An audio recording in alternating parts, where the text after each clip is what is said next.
There is a moment in the Gospel of John that has always unsettled people who read it carefully. Jesus gets a message. His friend is sick, not a stranger, not someone from the crowd, his friend. The message comes from people who loved him and trusted him completely, and it says, "The one you love is dying. Come." And Jesus does nothing. He stays where he is for 2 more days. The text doesn't say he was busy. It doesn't say he couldn't make it in time.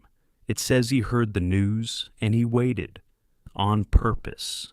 We will come back to that moment because what happens next is either the strangest thing Jesus ever did or the most clarifying thing anyone has ever understood about how God moves in time.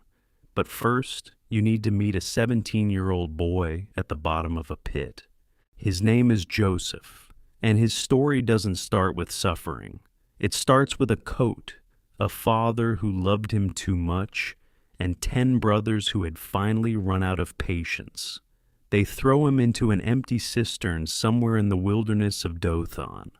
They sit down to eat bread while he calls up to them from the dark below. Then a caravan passes, and they sell him for 20 pieces of silver. He is 17. He has done nothing wrong. He had dreams, literal dreams, the kind the text says came from God. And now he is being carried south toward Egypt in chains. Here is what you need to hold as this story moves forward. Joseph didn't suffer once and recover. He suffered in sequence. Each time it seemed like the floor had stopped dropping, it dropped again. He arrives in Egypt and ends up in the household of a man named Potiphar, a captain of Pharaoh's guard, and something shifts. The text says, "The Lord was with Joseph. His work prospered. Potiphar trusted him with everything." For a moment, maybe years, it looked like the worst was behind him. Then Potiphar's wife lies about him, and Joseph goes to prison. Not a brief stay, not a holding cell. Prison. The kind with no visible exit. In prison he meets 2 men, a cupbearer and a baker, both former officials of Pharaoh's court. Both have dreams they cannot interpret. Joseph gets both interpretations exactly right. The cupbearer is restored to his position, just as Joseph said he would be. And Joseph asks him one thing before he leaves. "Remember me. Mention me to Pharaoh. Get me out of here." The cupbearer forgets him for 2 full years. 2 years after the pit, after Potiphar's house, after prison, after being right about everything. 2 more years of silence and a man who promised to remember him and didn't. There is a Hebrew word in Isaiah 40 verse 31, kava. It gets translated as wait. Those who wait upon the Lord shall renew their strength. But kava doesn't mean sitting still. The root of the word means to twist or braid strands together under tension, like rope being made. The waiting Isaiah describes is not passive. It is strands being pulled tight, wound around each other, under pressure, becoming something stronger than any single thread could ever be alone. Joseph waited for 13 years, not 13 days, not 13 weeks, 13 years from the pit to the palace. And the delay was not random. Stay with me. There is a pattern running through Scripture that most people never get taught, not because it's hidden, because it's uncomfortable. The pattern is this: God makes a promise, then he waits. And the waiting is almost always longer than anyone expected, longer than anyone thought they could endure, and it almost always gets worse before anything shifts. Abraham is 75 years old when God tells him he will father a great nation. A son is coming. Your descendants will outnumber the stars. Abraham believes him. He packs everything he owns and moves his entire household to a land he has never seen, based on nothing but a voice and a promise. He waits 10 years. No son. His wife Sarah is 65, then 70, then 75. The biological window isn't just closing, it is closed. And they do what people do when the wait becomes unbearable. They try to help God along. Sarah gives her servant Hagar to Abraham. A son is born. They name him Ishmael. And God says, that's not the one. 15 more years pass. Abraham is 99. Sarah is 89. And God appears again and says, this time next year, Sarah will hold a son in her arms. The text says Sarah was listening at the entrance of the tent, and she laughed. Not a polite, disbelieving chuckle, something that escaped before she could stop it. The kind of laugh that surprises the person laughing, because the idea is so far outside what feels possible that your body responds before your theology can catch up. God hears it. He asks, why did she laugh? 1 year later, Sarah holds a baby. She names him Isaac, in Hebrew, Yitzhak. It means laughter. 25 years between the promise and the child. And when the child finally came, his name was the sound his mother made when she stopped believing. Now think about the Israelites in Egypt. Because if Abraham's wait feels long, this one moves past comprehension.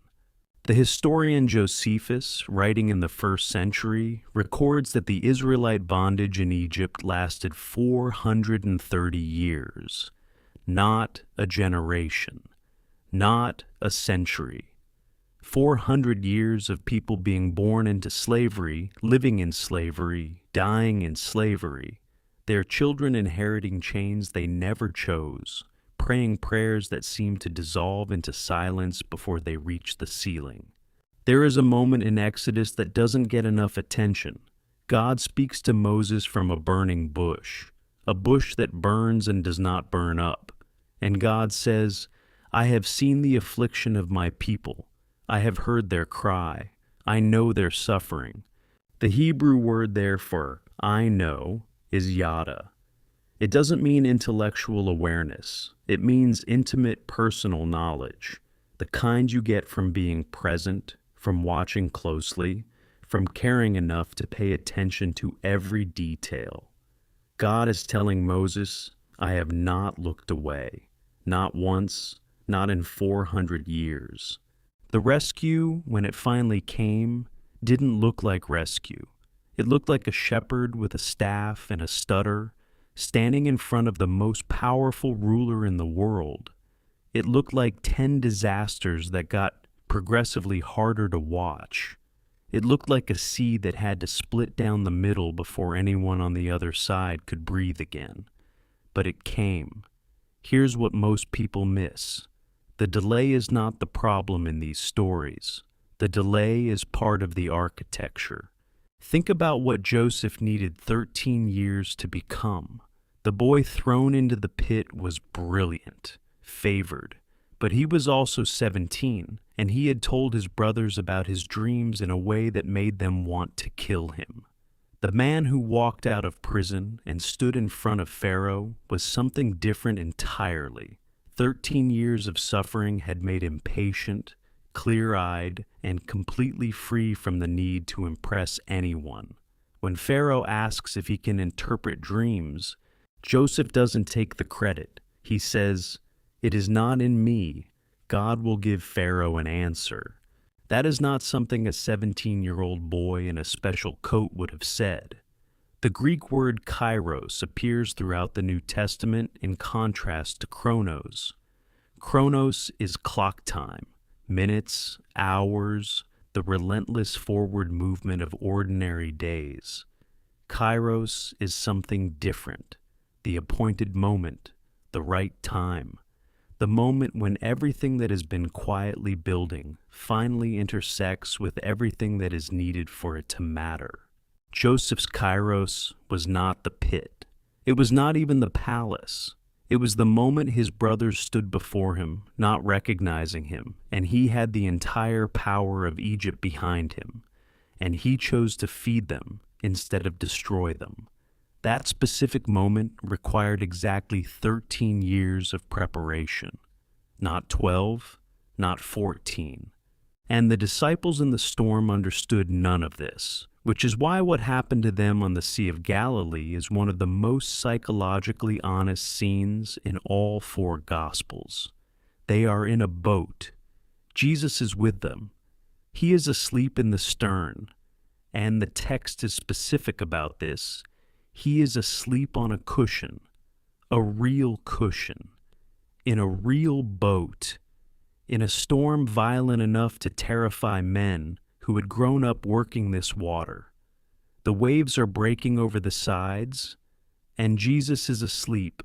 They wake him, and the way they phrase it in Mark's gospel is worth sitting with. They don't say, "Jesus, we need help." They say, "Teacher, do you not care that we are perishing? Do you not care?" That is not a request. That is an accusation. That is what comes out of a person when the silence has stretched long enough and the water is rising and the one who was supposed to do something is right there, within arm's reach, and still not moving. He stands. He speaks to the wind and the water, and then he turns and asks them, "Why are you so afraid? Do you still have no faith?" He doesn't apologize for sleeping. He doesn't explain the delay. He just asks the question and lets it sit in the sudden quiet of a sea that had, moments ago, been trying to kill them. Now, watch what happens next. We are back to the moment this started. Jesus gets the message. Lazarus is sick. It comes from Mary and Martha, two women who have fed him, housed him, sat with him. People who loved him and knew without question that he loved them. The message they send is not a demand. It is just a description offered to someone they trusted completely. Lord, the one you love, is sick. They don't ask him to come. They don't need to. They assume love will move him quickly. He stays 2 more days. By the time Jesus begins walking toward Bethany, Lazarus is already dead.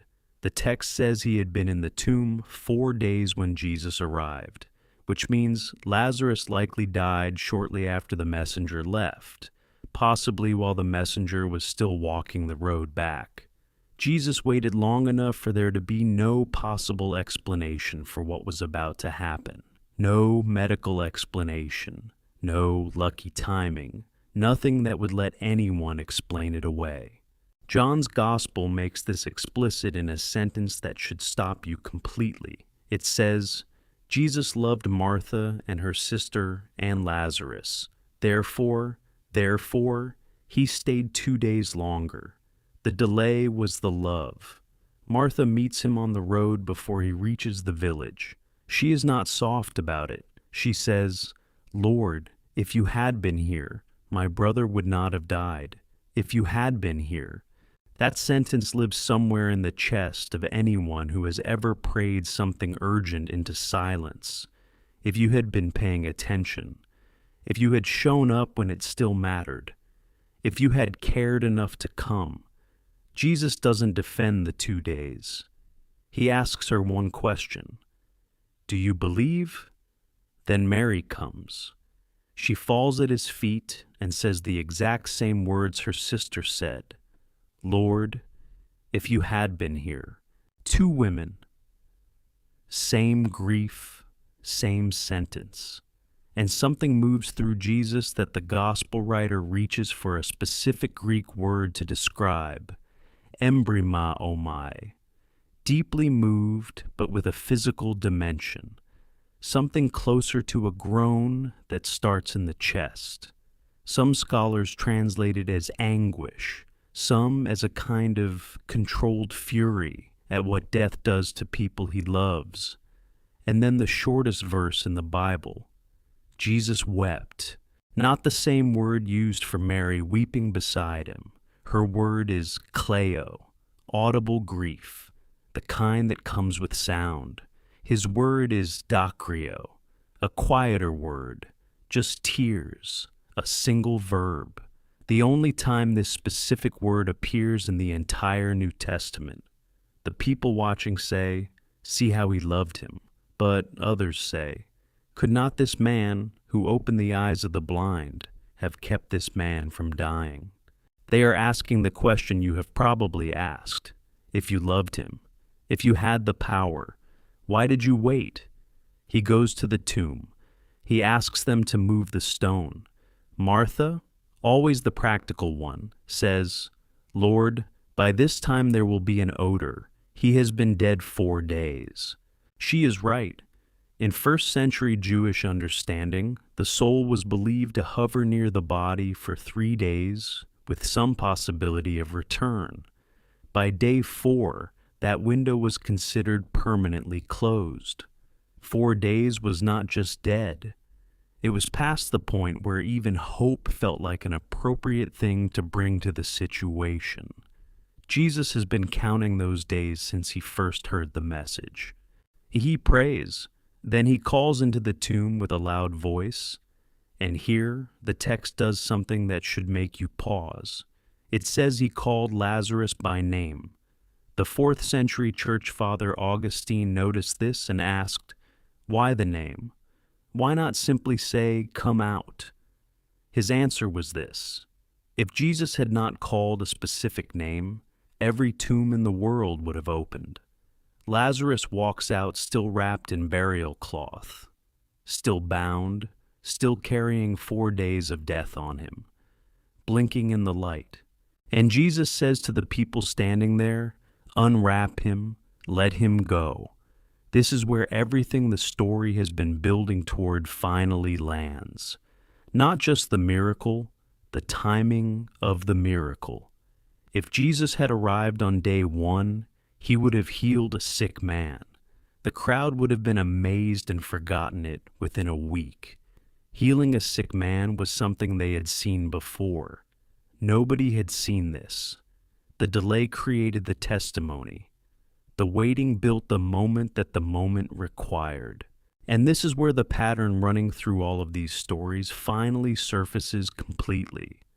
Joseph needed 13 years not to become powerful, but to become the kind of person who could hold power without being hollowed out by it. Abraham needed 25 years, not because God forgot the promise, but because the child of the promise needed to arrive from faith, not from biological possibility. The Israelites needed 400 years, not because God was distant, but because the people who walked out of Egypt through a split sea were forged into something a comfortable people never could have become. The disciples needed to be in the boat in the storm with a sleeping Jesus, not just to be rescued, but to find out what it felt like when the wind stopped at a single word. And Mary and Martha needed 4 days of grief, not because Jesus didn't love them, but because the world needed to see something that a 3-day miracle could not have proven. Here's the part nobody tells you. Every single person inside these delays had no idea they were standing inside a Kairos moment. Joseph didn't know. Abraham didn't know. The disciples bailing water out of a sinking boat didn't know. Mary and Martha standing outside a sealed tomb on day 4, they didn't know. They felt exactly what you feel when the wait goes too long, that the silence had stretched past what was survivable, that the one who was supposed to come had missed the window, that maybe love wasn't enough to reach whatever this was. They were wrong. Every single time, they were wrong. There is a reason the kava of Isaiah 40, the waiting, the braiding of strands under tension, ends not with rest, but with eagles, something built for altitude, trained for the kind of wind that grounds everything else. The waiting was not wasted, not 1 day of it. 3 things to carry out of this. The first, divine delay is not divine indifference. In every story we looked at, God was present the entire time. He saw Joseph at the bottom of the pit. He heard 400 years of prayers from Egypt. He was awake in the boat while the disciples panicked around him. He knew Lazarus was in the tomb before anyone thought to send a message. The silence was never absence. It just felt like it. The second, the timing of the miracle is part of the miracle. A Lazarus healed on day 1 is a story people tell for a week. A Lazarus walking out of a sealed tomb on day 4, bound in burial cloth, blinking, alive, is something that rearranges what people believe is possible. God does not show up randomly. He is precise in a way that only makes sense after you can see the whole picture. The third, and this is the one that matters most, the delay is preparing something in you that the answer itself will require. Joseph could not have handled the palace at 17. You cannot always receive what you're waiting for at the moment you first ask for it. The waiting is not punishment. It is not indifference. It is not evidence that the prayer didn't land. The waiting is doing something in you that the arrival of what you're asking for will need to find already there. Lazarus walked out of that tomb on exactly the day Jesus intended for him to walk out. Not day 1, not day 2, not day 3, day 4. The day after hope had already been buried alongside him. If you are somewhere in that gap right now, between the promise and the answer, between the prayer and the footsteps, between the message sent and the sound of the stone being moved, you are in the most documented experience in all of Scripture. You are not forgotten. You are being prepared for a day 4.